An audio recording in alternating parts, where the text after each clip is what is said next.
Welcome to BroadwayWorld TV. I'm your host, Michael Roberts, and today my special guest is Ted Neeley, who for over 3 decades has been playing the Messiah in Andrew Lloyd Webber and Tim Rice's groundbreaking musical, Jesus Christ Superstar. Ted has also starred in the film version, which garnered him 2 Golden Globe nominations.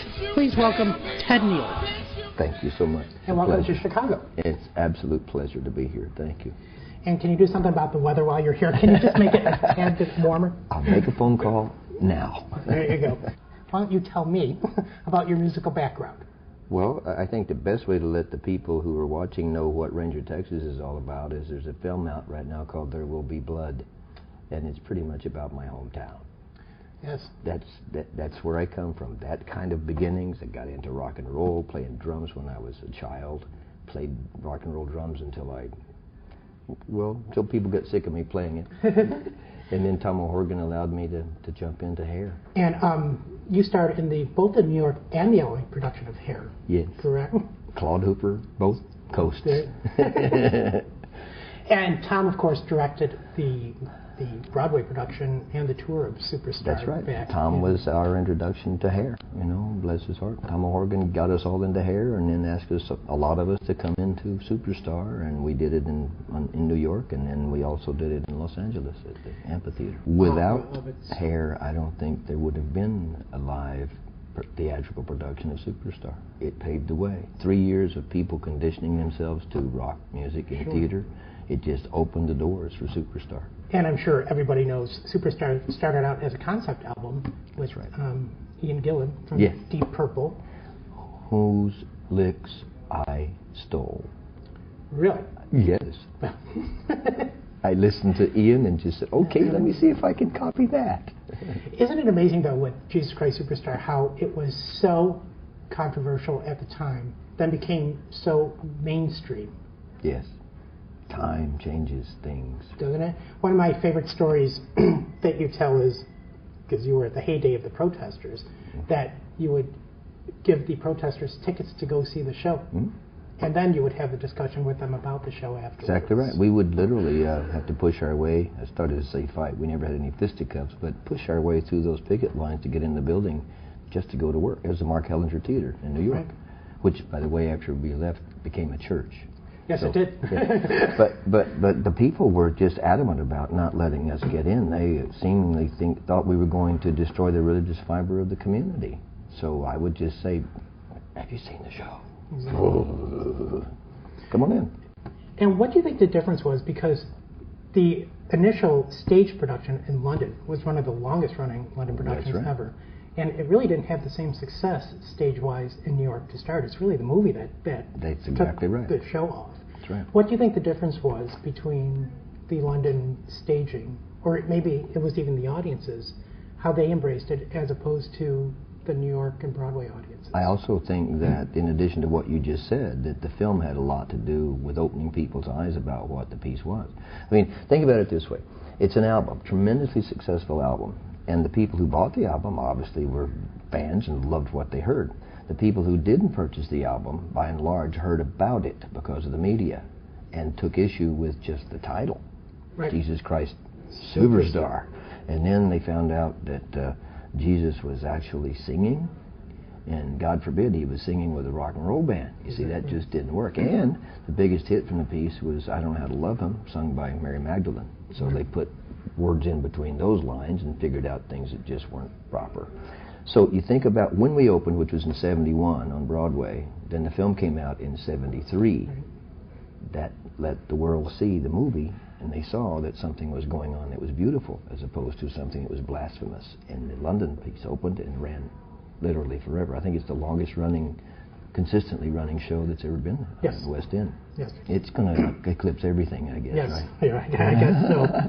Well, the tour that you were on in the mid-'90s grossed, what, $100 million? A couple of bucks here and there. Yeah, I mean, that... It was originally planned as a 3-month tour. I know. Just incredible. Yeah. And I think one thing that makes Superstar sustain itself is, and especially here in the States, there's been no definitive production of it. It's not like Sweeney Todd where you know, if you don't have the chair... Right. it's going to falter a little bit, or Right. Evita needs to be on a balcony. Yes. Superstar, as long as you keep the concept simple, you can change anything around You're it. absolutely right. And I remember specifically when we opened in the amphitheater in Los Angeles, which was after the Broadway opening. Right. It was still before the film came out. But the executive director of Universal Studios at the time made the announcement. We believe, because Carl Anderson, who was Judas, and I, we believe because we had the two principal characters in our production, we have the definitive version of Jesus Christ. It was the word he used, a definitive version. And Carl and I went, huh? Define this. You see, but you're exactly right. It can work in any forum. I've seen it work where people are sitting on the floor singing the song, people sitting on stools singing the songs. I've seen it work in grade schools. Sure. It doesn't matter. It's the music. It's the story. Everybody knows the story. The music is familiar. It's like having a comfortable pair of shoes. Right. The Indigo Girls even recorded a CD of it. So yes, and I actually was in the South when they were putting that together. Really? We were on tour, and they came to talk to us about the potential of it and all that. I think it's wonderful. So how did you get the role of Jesus? I know you started off as an understudy in New York. You were Yes. the reporter/leper. Yes, you're exactly right. You know your material. I try to. And so you went out west Yes. to actually head up the LA production. Yes, yes. From the time I was in the Broadway production, which was absolutely magnificent. Once again, Tom O'Horgan and all of his visuals, just an amazing human being. I was cast in the world premiere of The Who's rock opera Tommy in L.A., and then I went from that to the amphitheater version of Superstar.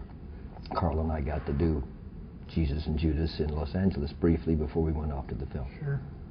And as far as the film goes, I heard a story where you actually missed the you were out sick. You're right. At the performance that Norman Jewison actually You're came right. to scout the movie. You're exactly right. I heard that he was in town. That's when we were rehearsing Tommy, and I couldn't get out of rehearsals to go to an audition. So I tracked down his agent and invited Norman to come see I call him Norman. I certainly didn't call him Norman then.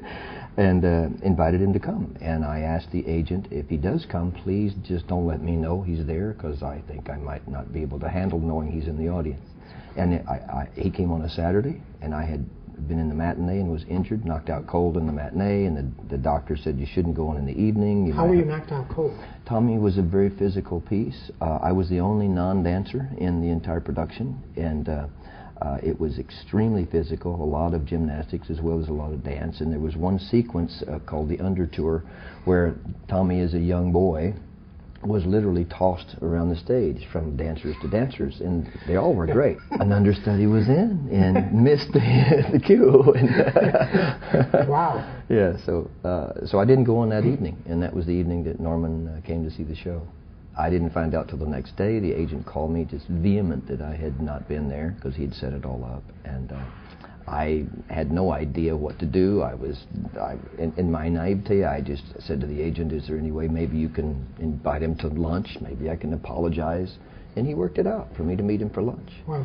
And over the lunch, we discussed the possibilities, and from that lunch, a screen test was set up, and the screen test got Carl and myself the pleasure of doing the film. And let's talk about the film, because talk about a groundbreaking film.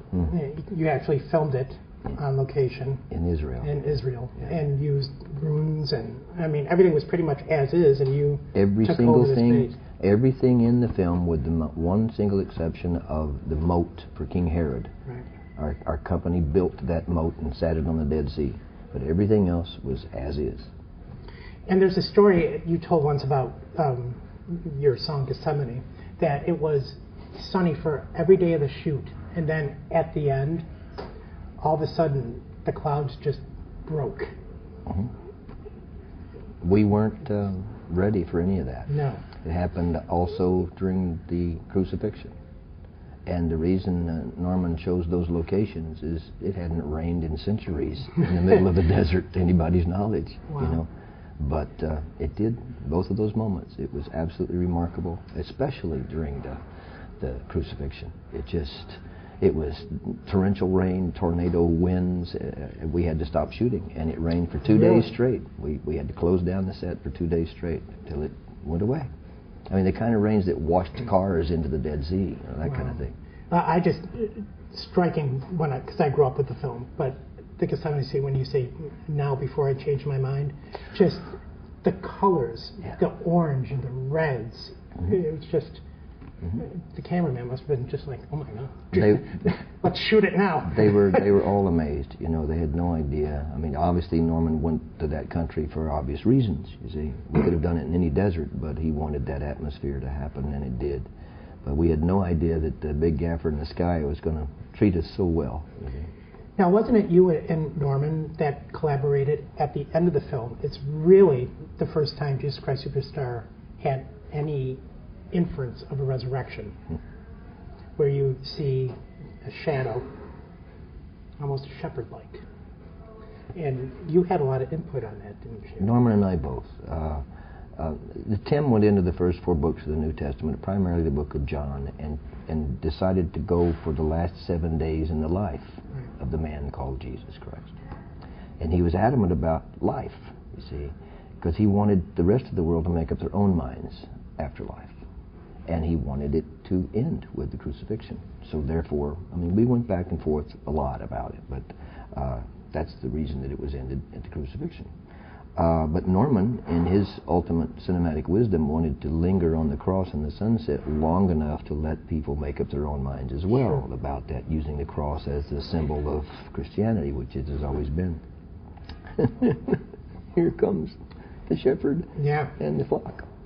And a lot of people never saw that until we started discussing it on these last couple of tours. Right. And they would go back in and look at the film and say, ooh, you see. It's a remarkable semblance, you see, to show there is hope. But then in the 1990 tour, you took it one step further, and at the crucifixion, the cross actually came away, and you floated up. Yes. Yes. And thank goodness I was able to get permission to do that, because I found out over the years that many, many people were disappointed that there was no, at least, sign of hope of resurrection. And they're much, much happier now that they see that. But, I mean, as a lot of Andrew Lloyd Webber musicals do, the beginning song kind of turns around to the end. And Gethsemane is actually John 19:41. You're absolutely right. So his actual song of prayer becomes his life. And his death song becomes his life song, and back and forth. Few people are even aware that that's the same song. Yes. And just those moments of, as you say, John 19:41, which is the Gethsemane melody, that refrain is so uplifting and so powerful, and it just makes everybody cry their eyes out when they see that moment. I've been doing it a few times. Yes. And it still does that to me every time I get the chance to do it. It's remarkable. It's probably one of the most powerful songs ever written for a male in theater, or period. I could not agree more. So, in the 1970s then, after Superstar, you had this tidal wave of fame come at you. And you started, because I know you're a songwriter, and you wrote Highway to Heaven for Michael Landon's TV show. You starred in Hard Country, which had Michael Vincent. Wow. And you also, and I'm probably the only one who knows this, just because I was such a fan of the show, you were Jack Muldoon in Man from Atlantis. Stealing the gold stealing the gold from Patrick Duffy's Little Lake. Oh, this is wonderful. So, would you come on the road? We ask it, I'll be there. But, so, how did you make the transition from doing stage into television, film? Because your career has sustained. And I'm sitting with you now, 2 years after you opened at Superstars. Yes, yes. Well, I have to say, Michael, I'm probably the luckiest person alive when it comes to the word sustained. I've just managed somehow to in the beginning of what I did, to be in a place where people were looking for somebody who could scream high notes that I can do, and there was a wonderful show called Hair that needed that, and then Superstar, and then Tommy, and then Sgt. Pepper. They all needed somebody who could do what I can do. And as a result of the honor of being able to be in those pieces, there was enough acclaim that the industry at large was open to my trying other things. So I've always been invited to do things. I've never really gone out and done the audition thing. People would say, "Oh, what about this guy?" And they'd call me and say, "Are you interested?" And I'd say, "Yeah, sure." For example, the first time I got the opportunity to work as a composer for film, it was because a director who knew my work as a singer in L.A. was going to do a film about a rock and roller, and he called me and said, I'd like you to be my musical supervisor. I want to use standard rock and roll tunes. I'd like you to come in and be my musical supervisor. And I said, great, when do we start? Then I picked up the phone and called my friend Tom Scott, who is a musical supervisor, and said, what is it that you do? And I went to work on Monday doing what Tom told me I should do. And I found out that the musical supervisor's job is to be a liaison between the director and the publishing companies. The director, we would sit and do rehearsals with the actors, and he'd say, okay, Ted, for this scene I'd like to have Bob Seger's whatever, and I'd go to the publisher and say, we'd like to get the, that was my job, just coordinator, you see, and get the musicians together and get the songs together. And one day during a rehearsal, he just didn't have a tune in mind for a specific scene. And he said, you know, give me some thoughts about this. So that night on the way back to the house, I got an idea for what the scene was saying. So I pulled off the side of the road going over Coldwater Canyon back to the house, pulled over the side of the road and jotted down my ideas. And when I got home, I popped this thing out and did a little tape of it, went at the house, and went back the next day to the office and said, take a listen to this song for that scene. He listened. He said, that's great. Where'd you get that? And I wrote it. I don't know. Where'd you get it? I wrote it last night. Ended up doing all the music for the film. Fantastic. I scored the whole film. So had I said, well, you know, I've never had any experience as a musical supervisor, I wouldn't have gotten the job. So that's pretty much an encapsulation of what I've done throughout my entire life to just maintain work. Right. And maintain you have. And let's talk about a couple of other projects, and I want to talk about Carl Anderson. Yes. I know you're working on a show called Pandemonium. Actually, you've been working on it for a little while, and it's a musical about homeless children, if I remember right. And are you complete? Is it finished? What's happening? It is completed. It is recorded, and it's kind of sitting over here in the back room going, what about me? Hey, what about me? Hey. So you have to put it back in its little box up until the tour's over. Yes. And each time that I've gotten into that place where I feel good about now mounting it, I'll get a call and say, hey, Ted, what about Superstar? And I can't say no to this show. I know. No. And a show that kind of parallels Jesus Christ Superstar is Rasputin. At least the character of Rasputin, yes, who people don't know is from the Romanov Empire, Romanov family, yes, who is considered by some to be either a prophet, yes, or a fake or a phony. And that's precisely why we decided to do it. That either or is great fodder for conversation and for songs. And not only did Jesus have a tough death on the cross, legend has it that Rasputin was first, I think, stabbed. Then he survived that. Then he was poisoned. Then he was shot. Then thrown into a lake or something. He was wrapped in a carpet. And thrown in the river. And the river was freezing at the time. And when he was found frozen, his hands moved. He was in this position with his mouth open, screaming, trying to get out of that carpet. Unbelievable. So he drowned. Right. He ultimately drowned. And the music for that, it's one of, like I was telling you earlier, it's one of my favorite scores in the last probably 20 years. Michael Rapp's score. Michael Rapp is magnificent. Blood on Their Hands is almost like a Gethsemane, but yes. Wow. Yes, it's definitely a song of epiphany, no question. So let's talk about this tour, because your Judas is now played by Corey Glover from the group Living Color. You've worked with a lot of Judases in your time, and I know one of your dear friends was Carl Anderson, yes, who was the Judas in the movie, who passed not a couple years ago. Nobody, most of all Carl, had any idea that he had anything wrong with him at all. Obviously he had had leukemia for quite some time, and when they discovered it was too late. But he had no idea. Carl was probably the healthiest, most dynamic human being I've ever known in my life. And we've done this show together so many times we can do it in our sleep, you see. And yet we always found something new with each other because of our backgrounds, parallel backgrounds. His in Virginia, mine in Texas, rock and roll bands, church choirs, doing all the same thing, and then we came together for this piece. And it was just, it could not have been a more perfect connection, you see. And I know that that without Carl, I would not have had the pleasure of being in the film of Superstar. Together we created something that neither of us understood, but it was because of our similar backgrounds that we could just go at each other and do the can you top this kind of a vocal emotional Right. thing and always know that each other had each other's back. Sure. So it was just the perfect comfort zone to be in. And now you're out of your miss comfort him. zone. I can't tell you. Are you out of it with the different Judas? Well, I will never, I don't think it's possible to find what Carl and I had, because first of all, it was, as I said, that background, and then working in this piece as long as we did, comfort zone is the perfect term.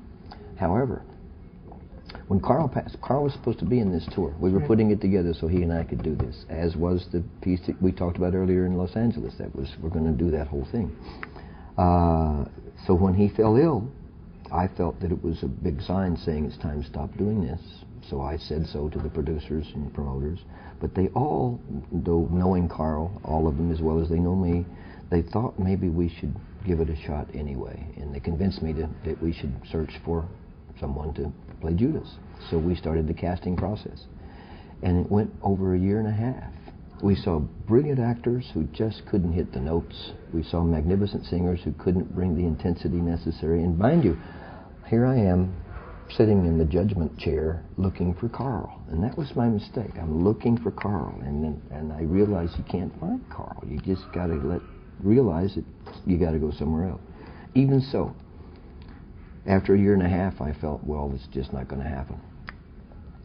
Shortly after that, casting director said, what about Corey Glover? And my response was, he's not going to leave the band to do this. But he was interested. Turns out that he had been taken by his family when he was 8 years old to see the movie of Superstar, and that's what made him decide to be an entertainer.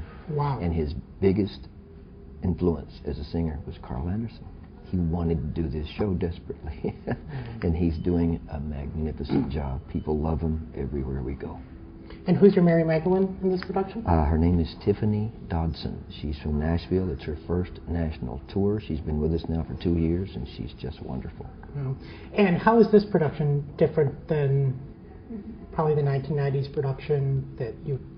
Interestingly enough, the 1990s production was able to get two of the principal designers, friends of mine, to come in and do this one as well. Bill Stabile did the sets. Rick Belzer did the lights. Rick did the lights out in the LA production we were talking about. Oh, yes, the benefit. Yes, and so what we've done, basically, and that's after being out on the road for a better part of 5 years in that 90s tour, we learned that there are certain elements that we got to be careful about, not only trucking, but also some of them we couldn't get into certain theaters we would go to. So we took the same premise, the same basic premise, and streamlined it so that we can get it into any facility. We can make it enormous, we can make it tiny, we can do whatever. Because a lot of times on that 90s tour, we couldn't get anything in the building and just walk in and sit on the risers and do the show. So what we have is a minimalist approach to the film, if you will. It pays tribute to Norman's vision, it pays tribute to Tom's vision on Broadway, it pays tribute to the 90s tour that we did, and most of all, it pays tribute and honor to Tim Rice and Andrew Lloyd Webber's concept of simplicity, because the songs are what make this show work. Everybody knows the story. We don't have to hold up cue cards. They know exactly what we're going to do. They know the ending. They know everything that's going on. And they also know the songs, some cases, even better than we. So they're there to see their favorite, do their favorites, and that's what we want to give them. And doesn't the country need that right now? You know, it's remarkable that you say that. We are almost 360 from where we were in the 70s. Mm-hmm. And when these times happen, it seems that everybody in the country looks for their spirituality, and they find it comfortably in this piece. Celebrate it every night. It is. It is a celebration. Jesus Christ Superstar is a celebration of the soul through music. Yes. Well, thank you for joining me. It's my pleasure. And everybody catch Jesus Christ Superstar at the Cadillac Palace Theatre. We will have the link to buy tickets on our website, and you are here through this coming Sunday, I believe. That's correct, yes. So, and I'd also like to thank the Trump Hotel and Tower, which just opened a couple weeks ago, and we are here at the fabulous new restaurant, 16. So everybody come out and check it out. Thank you, Ted Neeley. My pleasure. Thank you, Michael.